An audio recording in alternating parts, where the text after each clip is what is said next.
మనస్ఫూర్తిగా క్షమాపణలు చెప్తున్నానండి. చాలాసేపు దాదాపుగా 2 గంటల నుంచి కూడా మీరందరూ ఇక్కడ ఎండలో ఉన్నారు.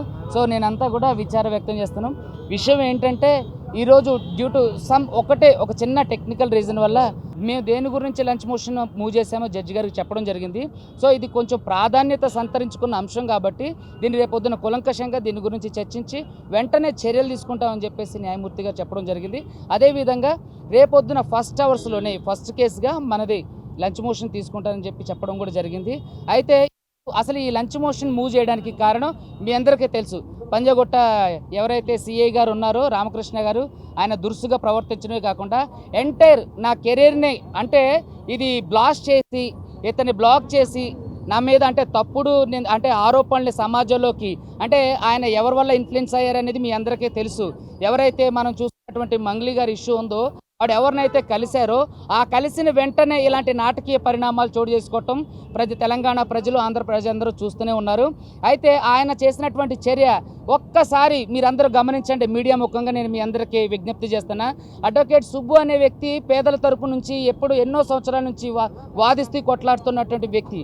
అయితే ఈరోజు ఇక్కడ లంచ్ మోషన్ మూవ్ చేయడానికిలో కారణం ఉద్దేశం ఆంతర్యం ఏంటంటే ఆయన ఏదైతే ఒక సెలబ్రిటీ కేసు ఉందో దాన్ని కాపాడడం కోసం ఆ ఇష్యూని బయటకు రాకుండా ఉండడం కోసం దీన్ని బయట ప్రపంచానికి రాంగ్గా పోర్ట్రే చేయడం కోసం నా ఎంటైర్ లైఫ్ని ఆయన అంటే ఒక మాయని అంటే ఒక మచ్చ నా జీవితంలో మిగిల్చి నా కెరీర్నే క్లోజ్ చేయాలని పెద్ద కుట్ర జరిగింది. మిత్రులారా మీ అందరికీ తెలుసు. వాళ్ళంతా పొల్యూడ్ అయ్యి నా మీద ఎటువంటి చర్య చేశారో మీడియా మిత్రులందరూ కూడా మీరు చూశారు. వాళ్ళు నన్ను థ్రెటన్ చేసి వాళ్ళు హారబుల్గా 30-40 మంది పోలీసులు నా వెనక ఉండి నా మీద నేను తాగలేదు ముర్రో అని చెప్పినప్పటికీ కూడా వినకుండా నేను అప్పటికి స్ట్రాంగ్గా ఖండించా. నేనేమైనా బైక్ డ్రైవ్ చేసుకుంటూ వచ్చానా, అది ఏదైతే నా పర్సనల్ రైట్స్ ఏవైతే ఉందో అవి వైలేషన్ చేసినట్లే అని చెప్పేసి నేను అభ్యర్థించినప్పటికీ కూడా అతను అమర్యాదగా మాట్లాడి బలవంతంగా నా మీద బ్రీత్ అనలైజర్ టెస్ట్ని నువ్వు చేయకపోతే నీ మీద ఎఫ్ఐఆర్ చేస్తానే ధోరణిలో అంటే న్యాయవాదులు అంటే కనీస గౌరవ మర్యాదలు లేకుండా న్యాయ వ్యవస్థ పైన ఎటువంటి చిన్నటి గౌరవ మర్యాదలు లేకుండా ఆయన ప్రవర్తించినటువంటి తీరు చాలా జిగుప్సాకరం. ఎవరైతే పంజాగుట్ట సిఐ రామకృష్ణ గారు ఉన్నారో ఆయన మీద తప్పకుండా మేము చర్యలు తీసుకోమని ఈరోజే మేము తెలంగాణ రాష్ట్ర డీజీపీ గారికి అభ్యర్థన చేయడం జరిగింది, కంప్లైంట్ ఇవ్వడం జరిగింది. అదేవిధంగా సైబరాబాద్కి సంబంధించినటువంటి కమిషనరేట్లో కూడా హైదరాబాద్ కమిషనరేట్లో కూడా మేము కంప్లైంట్ ఫిర్యాదు చేయడం జరిగింది. వాళ్ళు కూడా యాక్షన్ తీసుకుంటామని చెప్పేసి మాకు హామీ ఇవ్వడం జరిగింది. అదేవిధంగా ఈ కుట్రలో భాగంగా ఎవరైతే సిఐ ఉపయోగించబడిండో అతని మీద కూడా సీరియస్గా యాక్షన్ తీసుకోమని కూడా మేము గౌరవ హైకోర్టు వారిని కోరడం జరిగింది. 12వ నెంబర్ కోర్టులో ఉన్నటువంటి జడ్జి గారు దీని మీద సీరియస్గా స్పందించి ప్రాధాన్యత సంతరించుకున్న అంశం కాబట్టి రేపు మార్నింగ్ ఖచ్చితంగా లంచ్ మోషన్లో మొదటి కేసుగా తీసుకొని దీన్ని విచారించి తీవ్రమైన చర్యలు తీసుకుంటామని చెప్పి మాకు హామీ ఇవ్వడం జరిగింది. ఒక చిన్న due to some technical reason వల్ల ఈ రోజు నుంచి అది రేపటికి పోస్ట్పోన్ అవ్వడం జరిగింది. మిత్రులారా మీరందరూ గమనించండి. ఒక సెలబ్రిటీని కాపాడడం కోసం తన వెనుకున్నటువంటి నెట్వర్క్ను ఉపయోగించుకొని తను ఎంతో పెద్ద నెట్వర్క్ను ఉపయోగించి ఈరోజు న్యాయ వ్యవస్థని అవమానకరం చేసినటువంటి మంగ్లీ గారిని ఎట్టి పరిస్థితుల్లో వదిలేది లేదు. ఆవిడ చాలా వరకు అబద్ధపు ప్రచారం చేస్తుంది. నేను ఆమె చాలాసార్లు మీడియా ముఖంగా కూడా చెప్పా, ఒక్క ఆధారాన్ని ప్రవేశపెట్టండి అని చెప్పి నేను ఎన్నోసార్లు అడిగా. ఈరోజు కూడా నేను మీడియా ముఖంగా ఛాలెంజ్ విసిరా. 12 గంటలకే మీరు కోర్టు దగ్గరకు వస్తే ముఖాముఖిగా మాట్లాడదామని కూడా చెప్పా. ఆవిడ ఆ ఛాలెంజ్ని స్వీకరించలేదు. ఎటువంటి చిన్న ఎవిడెన్స్ కూడా ఇప్పటి వరకు మంగ్లీ గారు ఇవ్వలేదు. నా మీద చేస్తున్నటువంటి ఆరోపణలకు సంబంధించి ఒక్క ఆధారం అవన్నీ కూడా నిరాధారమైనవి. అడ్వకేట్ సుబ్బు ఎప్పుడు కూడా డబ్బులకు లొంగే వ్యక్తి కాదు, అది మీ అందరికీ తెలుసు.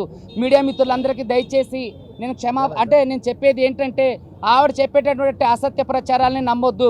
తెలంగాణ ప్రజల మద్దతు అంతా ఎవరి వైపు ఉందో మీరు చూస్తున్నారు. ఎంతోమంది బాధితులు 4-5 రోజుల నుంచి ఇంటికి వెళ్లకుండా తిండి లేకోకుండా రోడ్డు మీద పస్తులుంటూ మాకు సపోర్ట్ చేస్తూ సహకారాలు అందించడం జరుగుతుంది. కాబట్టి ఇలాంటి కేసుల్లో ఇలాంటి ఇన్ఫ్లుయెన్స్డ్ కేసుల్లో పోలీసులు ప్రవర్తించిన తీరు చాలా జిగుప్సాకరమైనది. కాబట్టి వీరిని వెంటనే శిక్షించి న్యాయ వ్యవస్థలో ఉన్నటువంటి న్యాయవాదులను కాపాడాలని, ఏదైతే అడ్వకేట్ ప్రొటెక్షన్ యాక్ట్ ఇంకా ఇంప్లిమెంట్ కాలేదో అది ఇంప్లిమెంట్ అయిన తర్వాత కూడా ఇలాంటి చర్యలు పునరావృతం కాకుండా చూడాలని తెలంగాణ న్యాయ వ్యవస్థకు అదేవిధంగా తెలంగాణలో ఉన్నటువంటి పోలీసు ఉన్నతాధికారులను కోరుకుంటున్నా. Thank you. నా పేరు కొమ్ము ప్రవీణ్ కుమార్. హైకోర్టులో ఇవాళ ఈ యొక్క ఏదైతే బర్నింగ్ టాపిక్ ఉందో దానిలో సుబ్బారావు గారి మీద జరిగినటువంటి దాడిని గురించి సిఐ మీద చర్య తీసుకోవాలని చెప్పేసి వాళ్ళ లంచ్ మోషన్ మేము మూవ్ చేయడం జరిగింది. But due to some reasons technical problems వల్ల ఇవాళ లంచ్ మోషన్ రాలేదు. రేపు మార్నింగ్ ఫస్ట్ అవర్లోనే లంచ్ మోషన్ తీసుకుంటారు అని జడ్జి గారు మరి చెప్పడం జరిగింది. అయితే ఈ యొక్క విషయంలో మేము మా హైకోర్టు మొత్తం అడ్వకేట్లందరూ కూడా ఖండిస్తూ ఉన్నాము. ఇటువంటిది ఇప్పటి వరకు కూడా ఏ అడ్వకేట్ను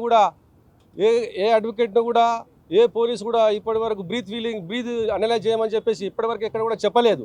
చరిత్రలో ఇదే ఫస్ట్ టైం జరిగింది.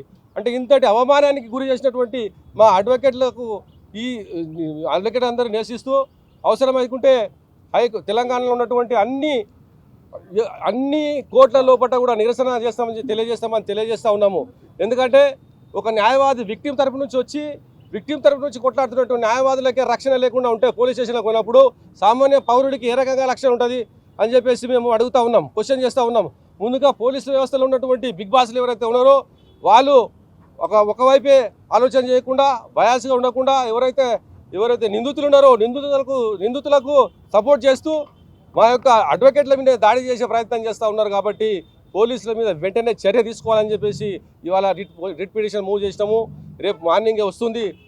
తర్వాత మేము తీసుకునే నిర్ణయాలు కూడా బార్ అసోసియేషన్లో అందరం రెజల్యూషన్ పాస్ చేసుకొని ఒకవేళ వితిన్ 1 వీక్ లోపల చర్య తీసుకున్నట్లయితే మొత్తం తెలంగాణలో ఉన్నటువంటి అన్ని కోర్టుల లోపల అన్ని బార్ అసోసియేషన్ లోపల పెద్ద ఎత్తున ఆందోళన కార్యక్రమాలు చేస్తామని తెలియజేస్తున్నాం.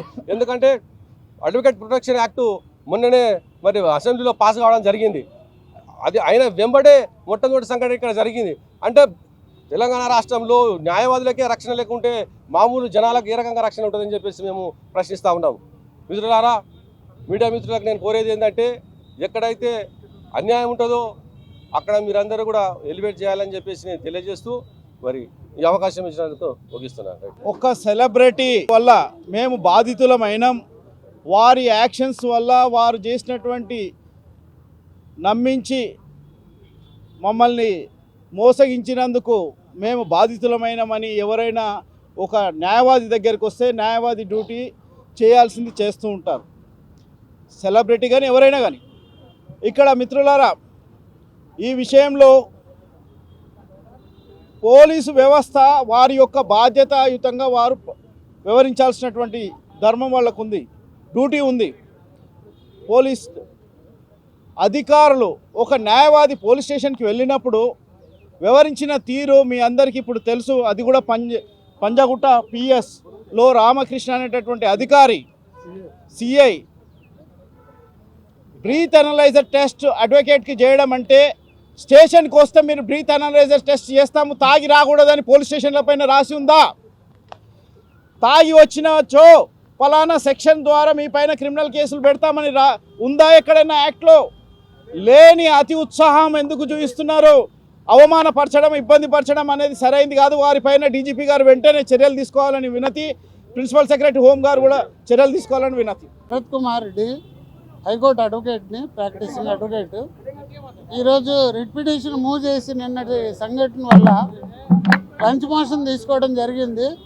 లంచ్ మోషన్ తీసుకున్నాక కొంచెం టెక్నికల్ ప్రాబ్లమ్స్ వల్ల జడ్జి గారు రేపు మార్నింగ్ వింటానన్నారు. కాబట్టి ఈ మ్యాటర్ రేపు డిసైడ్ అవుతుంది. ఫస్ట్ అవర్లోనే అయ్యే అవకాశం ఉంది. Writ petition number 1190/2026 1190/2026. కాబట్టి రేపు మార్నింగ్ డిసైడ్ అవుతుంది. జడ్జి గారు వింటానన్నారు.